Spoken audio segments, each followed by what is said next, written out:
আমি বীর মুক্তিযোদ্ধা আবুল বাশার, সদস্য সচিব, মুখপাত্র, অহিংস গণঅভ্যুত্থান বাংলাদেশ এর নেতৃত্বে 18ই আগস্ট 2024 ঢাকার শাহবাগের জনসমাবেশ থেকে 7 সদস্যের টিম নিয়ে অহিংস গণঅভ্যুত্থান বাংলাদেশের আহ্বায়ক মোস্তফা আমিন প্রণীত অবৈধ অর্থ উদ্ধার ও গণমুখী বিনিয়োগ জাতীয় সংস্থা শিরোনামে দুর্নীতি বিরোধী বিশেষ আইনের রূপরেখা জমা দিতে অন্তর্বর্তীকালীন সরকারের প্রধান উপদেষ্টা অধ্যাপক ডক্টর মোহাম্মদ ইউনূস সাহেবের কার্যালয় রাষ্ট্রীয় অতিথি ভবন যমুনায় যাই। টিমে যারা ছিলেন তারা হলেন অধ্যাপক অ্যাডভোকেট জিয়াউর রহমান, মাহবুবুল আলম চৌধুরী, জালাল উদ্দিন আহমেদ, কামাল হোসেন আজাদ ও রাকিবুল ইসলাম রাকিব।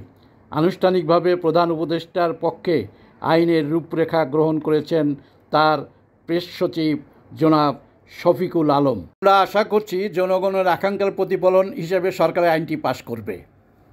দেশ থেকে পাচার করা অর্থ ফেরাতে আগামী সপ্তাহে তৈরি হচ্ছে একটি বিশেষ আইন। প্রধান উপদেষ্টা ডক্টর মোহাম্মদ ইউনূসের নেতৃত্বে উচ্চ পর্যায়ের বৈঠকে এমন সিদ্ধান্তের কথা জানিয়েছেন প্রেস সেক্রেটারি শফিকুল আলম। সংবাদ সম্মেলনে তিনি জানান, যত দ্রুত সম্ভব টাকা ফেরত আনা হবে। আশিকুল আলম জানাচ্ছেন বিস্তারিত। দেশ থেকে পাচার হওয়া 234 বিলিয়ন টাকা ফেরাতে করণীয় নিয়ে বৈঠক করেন প্রধান উপদেষ্টা ডক্টর মোহাম্মদ ইউনূস। এ সময় সেন্ট্রাল ব্যাংকের গভর্নরের নেতৃত্বে থাকা 11 সদস্যের টাস্কফোর্সকে প্রয়োজনীয় নির্দেশনা দেন প্রধান উপদেষ্টা। বৈঠক শেষে রাজধানীর ফরেন সার্ভিস একাডেমিতে সংবাদ সম্মেলনে প্রধান উপদেষ্টার প্রেস সচিব শফিকুল আলম জানান, সন্তানদের টিউশন ফি এর মাধ্যমেও বিদেশে অর্থ পাচার হয়েছে। টাকা ফেরাতে সর্বোচ্চ গুরুত্ব দিয়ে আইন করতে যাচ্ছে সরকার।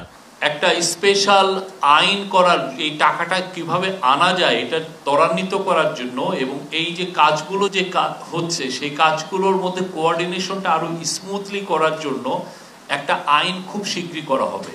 যে আইনটা যেটা করা হবে সেটা ল ফার্মের সাথে এক ধরনের তাদের সাথে এগ্রিমেন্ট করতে এটা সাহায্য করবে।